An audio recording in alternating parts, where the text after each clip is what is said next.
Right, so we're just going to do the second part of the crash helmet test. I have filled it up with nuts and bolts to simulate the weight of a human head. So here we go, how does it hold up?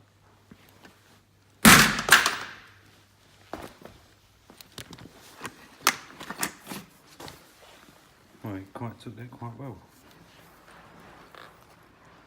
It sort of pulled the visor out, but that wasn't great to begin with.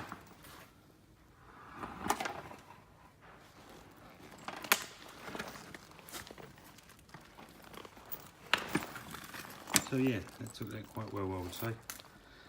Could try and do one on the front, just to simulate coming down head first.